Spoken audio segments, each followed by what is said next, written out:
ఉమ్మడి మెదక్ జిల్లాలో కాంగ్రెస్ గుండాలారా ఎక్కడి వెకిలి చేష్టలు చేసినా ఊరుకునేది లేదని ఉమ్మడి మెదక్ జిల్లా ఎంపీపీల forum convener Shivampet MPP Kalluri Harikrishna హెచ్చరించారు. శుక్రవారం ఉదయం ఇక్కడ మీడియా సమావేశంలో మాట్లాడారు. తెలంగాణ రాష్ట్రంలో కాంగ్రెస్ పార్టీ అధికారంలోకి రాగానే సీఎం రేవంత్ రెడ్డి కాంగ్రెస్ పార్టీ కార్యకర్తల్ని వీధి రౌడీల్లో ఉసిగొలుపుతూ రెచ్చగొడుతున్నారని అన్నారు. బీఆర్ఎస్ ఎమ్మెల్యే పాడి కౌశిక్ రెడ్డి ఇంటిపై జరిగిన దాడి అమానుషమని దాడిని ఖండించారు. పోలీసులు ప్రత్యక్షంగా పరోక్షంగా సహకరించారని ఆరోపించారు. ఈ సమావేశంలో తూఫ్రాన్ మున్సిపల్ బీఆర్ఎస్ అధ్యక్షులు షరాఫ్ సతీష్ చారి, దంతాన్పల్లి ఉప సర్పంచ్ నాగేశ్వరరావు తదితరులు పాల్గొన్నారు.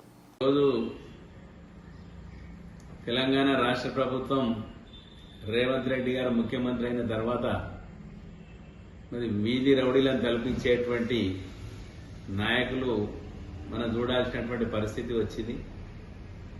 మరి మన తెలంగాణలో ఎంతో కొంత నాయకత్వ లక్షణాలు ఉన్నటువంటి నాయకులే ఉన్నారనుకున్నాం.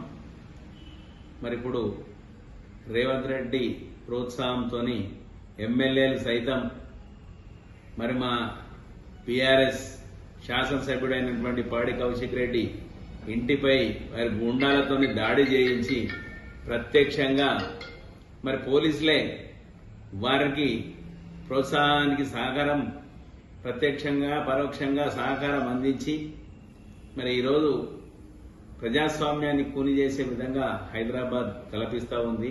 మరి ఈరోజు హైదరాబాద్ అంటేనే వివిధ రాష్ట్రాల నుంచి వచ్చేటువంటి ప్రజలు భయపడేటువంటి పరిస్థితిని తీసుకొస్తుంది కాంగ్రెస్ ప్రభుత్వం. గతంలో కూడా ఈ పరిస్థితిలో ఉంటే ప్రజలు కాంగ్రెస్ ను దూరం పెట్టి తెలంగాణ రాష్ట్రం సాధించుకున్న తర్వాత కేసీఆర్ గారి నాయకత్వంలో మరి భారతదేశంలోనే హైదరాబాద్ను విభిన్న రాష్ట్రాలకు మరి అందరికి అనుకూలంగా ఉండేటువంటి విధంగా మనం మలుచుకున్న తర్వాత మరి రేవంత్ రెడ్డి లాటరీలో వచ్చినటువంటి ముఖ్యమంత్రి మరి అన్ని వికృత చేష్టలు మరి రౌడీయిజము మరి గుండాయిజము మరి కాంగ్రెస్ అంతా గుండాల పార్టీగా మారింది ఈరోజు.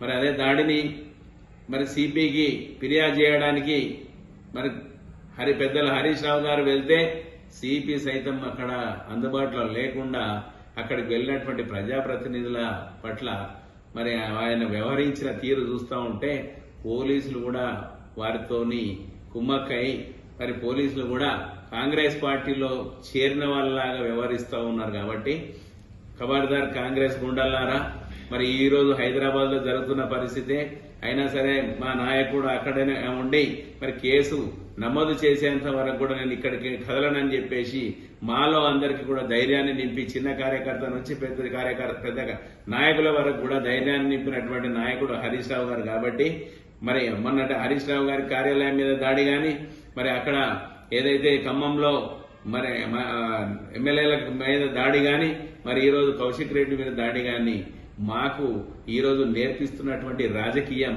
రేపు మీరు గ్రామాలలో తిరుగుతున్నటువంటి పరిస్థితుల్లో శాంతియుతమైనటువంటి వాతావరణంలో ఉన్నటువంటి గ్రామాల్లో మీరు తిరిగేటువంటి పరిస్థితుల్లో ఎక్కడికక్కడ కూడా మీకు ప్రశ్నల వర్షం కురిపిస్తుంటే మిమ్మల్ని ఎదుర్కొనేటువంటి సమస్యలు వస్తాయి. మరి హరీష్ రావు గారి నాయకత్వంలో పెద్ద మొత్తంలో ఉమ్మడి జిల్లా నుంచి కూడా ఎక్కడ కాంగ్రెస్ నాయకులు ఇలాంటి వెకిలి చేష్టలు రౌడీయిజం పూనుకున్నా ఉమ్మడి జిల్లా అంతా ఏకమై మరి తెలంగాణ రాష్ట్రానికి హరీష్ రావు గారికి అనుచరులుగా హరీష్ రావు గారికి మరి ఉన్నటువంటి పార్టీల కార్యకర్తలుగా మేము అందరం కూడా ఎక్కడ నష్టం జరిగినా ఎక్కడ కార్యకర్తకి ఇబ్బంది జరిగినా ఎక్కడికక్కడ కూడా హరీష్ రావు గారి నాయకత్వంలో పోయి ఎదుర్కోవడానికి సిద్ధంగా ఉన్నాం. కాంగ్రెస్ వాళ్ళకి మరొకసారి చెప్తున్నాం, ఖబర్దార్